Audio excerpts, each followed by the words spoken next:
10 years ago at St. Nkem's Secondary School in Port Harcourt, the air was filled with laughter and excitement. It was their final day, and the students were being handed out playful awards, the kind meant to tease but sometimes cut too deep. Most likely to be rich, they cheered. Most likely to marry a billionaire, someone shouted. The crowd roared again at most likely to become president. It was all fun until the last one was announced, least likely to succeed. There was a pause, and then they called out her name, Ifeoma Ease. The students burst into laughter, not with her, but at her. Not true, someone yelled. She always looks lost, another chimed in. Ifeoma walked slowly to the stage. Her legs felt heavy, her throat tight. She tried to smile, but her lips barely moved. Her hands trembled as she received the cheap certificate. Even the teacher chuckled like it was a harmless joke. But it wasn't. Inside her, something shattered. Not loudly, not with tears, but quietly, like glass breaking in a silent room. She didn't argue. She didn't cry. She didn't complain. She just turned, walked off the stage, and sat down like it didn't matter. But in her heart, a promise was made. They would not be right about her. That moment stayed with her. Long after the uniforms were packed away and the school gates closed, the memory of that mockery followed her.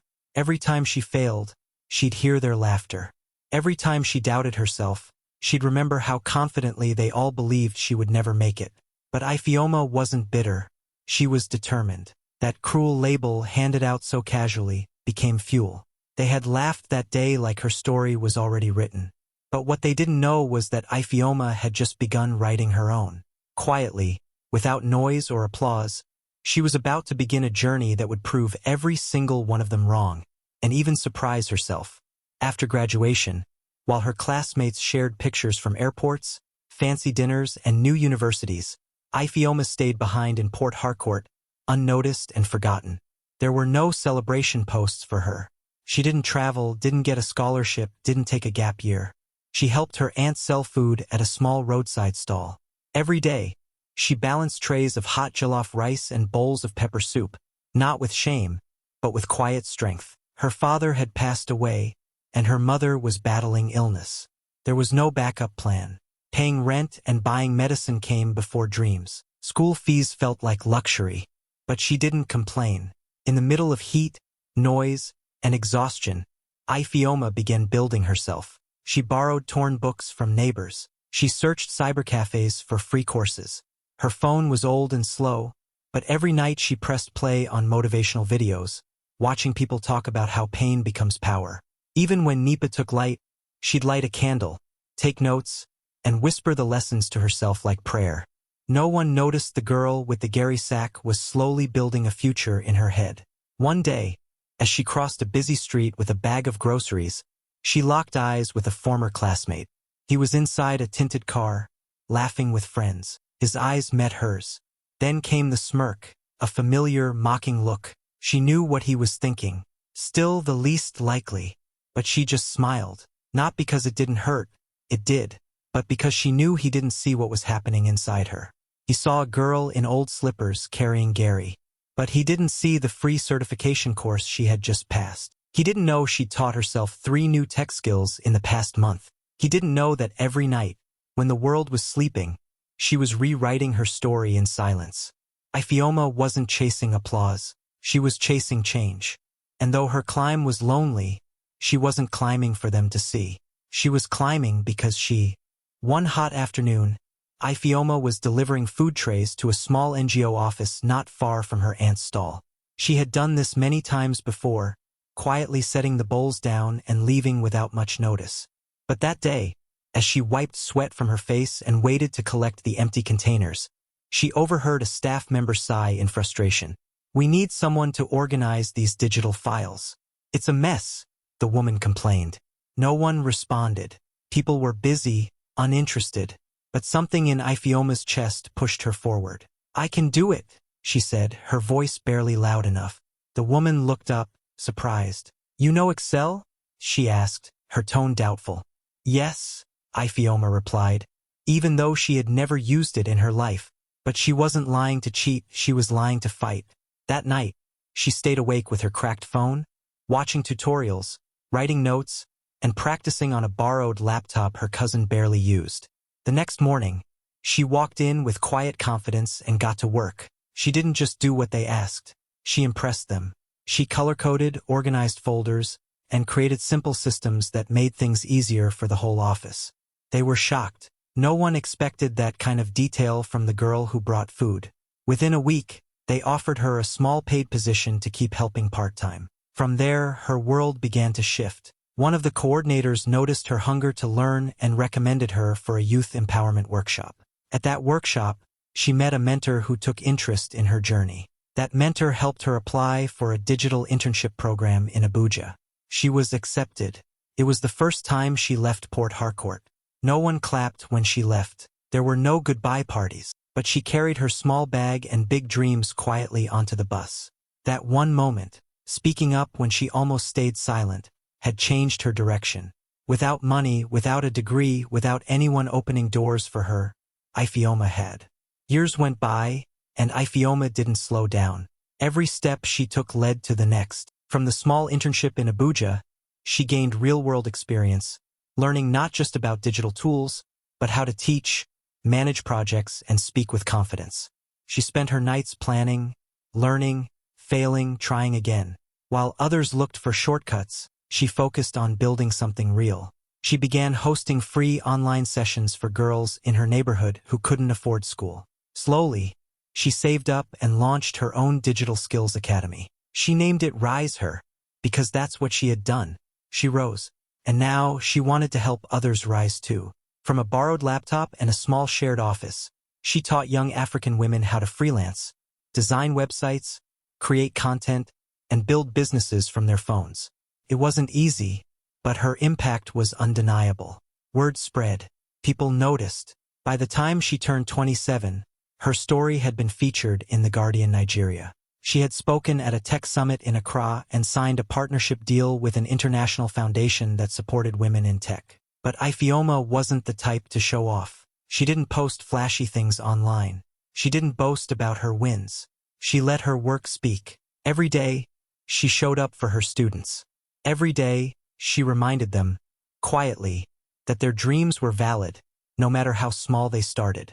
One evening, after a long day of recording training videos and replying to emails, she closed her laptop, ready to rest. But then another email came in. The subject line made her sit up straight. Invitation to speak at St. Nkem's Secondary School Reunion, Class of 2015. Her hands paused above the keyboard. She stared at the screen. Her heart raced. That was the same school, the same class, the same people who once laughed at her. Now they were asking her to speak. For a moment, she didn't know what to feel. But one thing was clear: the girl they called least likely to. The email arrived quietly, with no subject line shouting for attention, just a simple message sitting in her inbox. Ifeoma clicked it, expecting a routine inquiry or maybe a student question. But as she read the words, her breath caught for a moment. Dear Ms. Ifeoma Ease, as the planning committee for our 10-year reunion, we would be honored to have you as our keynote speaker. We've followed your incredible work and believe your story would inspire the class of 2015. She read it twice, then a third time. Her eyes scanned down to the sender's name, Shedrack Onu. Her heart paused. Shedrack, the same boy who once stood on a school stage and called her least likely to succeed. The same class captain who had read her name off that cruel certificate. And now, 10 years later, he was inviting her to speak, not out of pity, but because he'd been watching her rise. For a few seconds, her fingers hovered over the delete button. Was this some kind of joke? A setup? Was she really ready to go back to that place? Back to the faces that once looked at her with mockery? She thought of the laughter, the pointing, the pain she swallowed and never shared. She thought of the quiet walks home, the nights crying into a pillow no one saw. But then, something unexpected happened. She smiled. Not a loud, triumphant smile, a quiet one. A smile of peace, of recognition, of power. Because in that moment, it hit her. They remembered. They hadn't forgotten the girl they laughed at. But they no longer saw her through that lens. They had watched her rise. They had seen her prove them wrong. Not with noise, but with results. She didn't need revenge. She had become someone their words could no longer reach. And now, the same people who once labeled her were the ones looking to her for inspiration. She didn't reply right away, but deep down she already knew her answer. For 2 weeks, Ifeoma stared at the invitation, unsure what to do. Every memory from that final school day kept coming back, the laughter, the fake certificate, the way they clapped at her pain. Part of her wanted to ignore it and move on, but another part whispered, "Go back, not for them, for you." Her team noticed her silence and gently pushed. "They need to see the woman you've become," her assistant said. That one sentence stayed with her. She finally decided to go. No drama, no show, just presence. She booked a modest hotel near the venue. No luxury, no spotlight. She didn't want to impress anyone. She just wanted to be honest. She started writing her speech, slowly and carefully. Every word came from truth. It wasn't a message of revenge. It was a message of hope. She wasn't returning to clap back. She was returning to plant seeds. She went to a local designer and picked a dress. Simple, elegant, and graceful. Nothing loud. Nothing screaming for attention. Her hair was braided neatly. Her face looked fresh, not from makeup, but from the peace she carried. This time, she wasn't that scared girl with shaking hands. She was a woman who had faced life and survived with grace. On the day of the event, she stood outside the school gate for a second. She took a deep breath. The same walls, the same building, but she wasn't the same. As she stepped inside the hall, the noise of the reunion softened. Conversations paused. Heads turned. Whispers began. "Is that Ifeoma? She looks different. She's glowing." She walked in calmly, not rushing, not hiding. Every step was quiet, but powerful.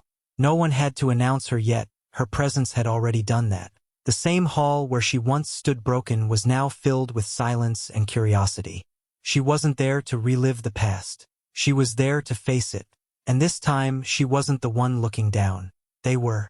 As Ifeoma stepped further into the school hall, conversations dropped. One by one, people turned to look. Some squinted in disbelief. Others whispered to their neighbors. "Is that Ifeoma? She looks so different. She's actually glowing." Some couldn't believe it was the same girl they had once laughed at. The room, once buzzing with reunion excitement, was suddenly filled with quiet curiosity and stunned silence. She didn't need to say a word. Her presence spoke louder than anything she could have prepared. The same girl who once walked off that stage with trembling hands now stood tall, calm, and graceful. Her confidence wasn't loud, but it filled the room. It made people sit straighter. It made them remember. The MC picked up the microphone, glancing at her with clear respect. "And now," he said, pausing as everyone leaned in, "the moment you've all been waiting for, the woman who has become a voice for African girls everywhere, the founder of Rise Her, a proud alumna of St. Nkem, Ms. Ifeoma Ease." Applause erupted. Not polite claps, but thunderous, heartfelt applause. Some clapped out of pride, others out of surprise, a few out of guilt, but every single person clapped, because no one could deny what they were seeing. She was no longer least likely to succeed. She was the story they would never forget. She walked slowly to the stage, not because of nerves, but because she wanted to feel every step. These were the same tiles she once walked in shame, but today they carried her in strength. As she reached the microphone, she paused. Her eyes moved across the crowd. Some smiled with admiration. Some lowered their eyes, ashamed. Others just stared in silence. She took a deep breath. She wasn't here to settle scores. She was here to speak truth. She didn't need to prove anything. Her presence had already done that. The girl they once mocked had grown into a woman whose voice now mattered. And as she opened her mouth to begin, the entire hall leaned deaf. Ifeoma stood before them, the mic firm in her hand but her voice gentle.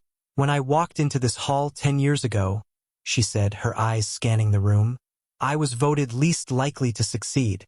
A few people chuckled, but it wasn't the bold laughter from back then. It was awkward, tight, and guilty. Some looked down, others shifted in their seats. "I believed it for a while," she continued, her voice calm but honest.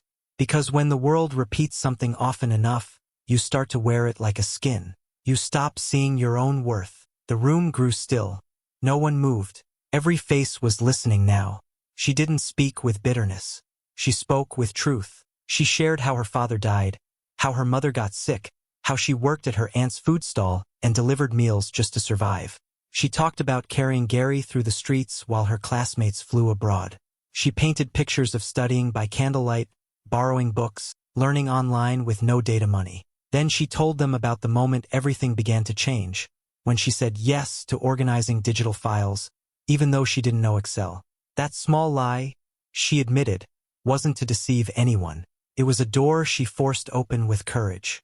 She stayed up all night learning. She returned the next day ready. And that opportunity opened the path to everything else. Her voice never cracked, but her words did the cracking. Slowly, hearts began to shift. People wiped their eyes silently. Some looked at her with deep respect, others with regret. And then, even Shedrack, sitting in the front row, lowered his head. A tear rolled down his cheek. Ifeoma didn't speak for applause. She spoke so they could understand. Not just what they did to her, but what it means to rise above what people expect of you. Her story wasn't just hers anymore. It became a mirror for everyone in that room. By the time she finished, the silence was full of reflection, full of emotion, full of change. As soon as Ifeoma stepped down from the stage, the hall shifted. People stood up slowly, almost unsure how to approach her. But then, one by one, they began to form a line.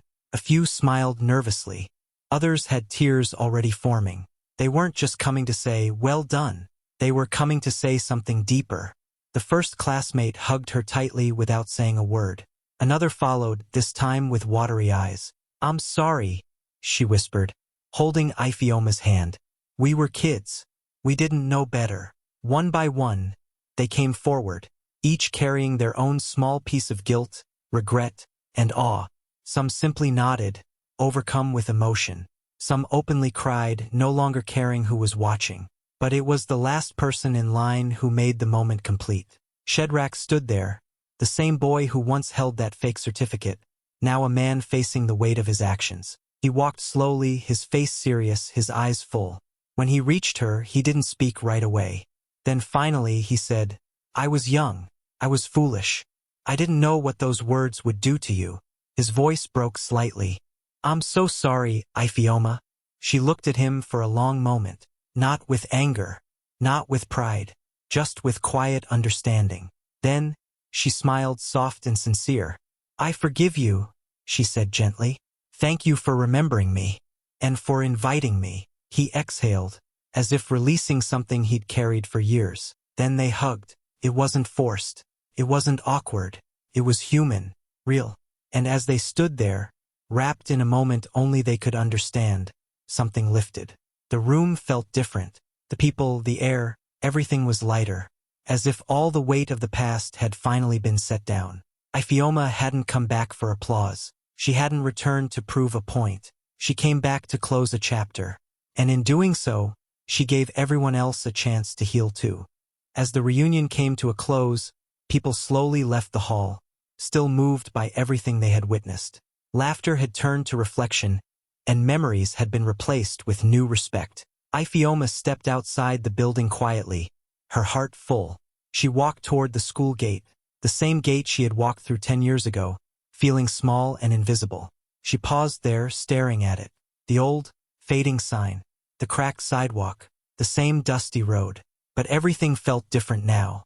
She reached for her phone and took a photo.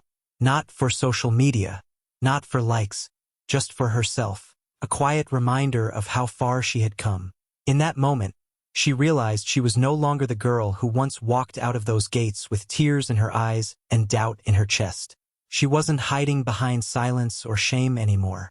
She was standing tall, not because she had everything figured out, but because she had faced the hardest parts of her journey and kept going. She had turned every insult into fuel, every closed door into a new path, every small chance into something big. She had built something from nothing. She had become a voice for girls who were told they would never be enough. And now, the same classmates who once laughed at her were looking at her with admiration. Not because she became rich or famous, but because she never gave up. They once called her least likely to succeed. But today, She had walked back into their lives as proof that labels don't define a person, choices do. Her story was now their lesson. She opened the car door, glanced back one last time, and smiled. The journey had been long. The pain had been real. But so was the growth. So was the victory. As she sat in her seat and closed the door gently, she whispered to herself, "Never let the labels define you. Let your legacy speak louder." Then she drove away, not just from a school, but from everything that once held her back.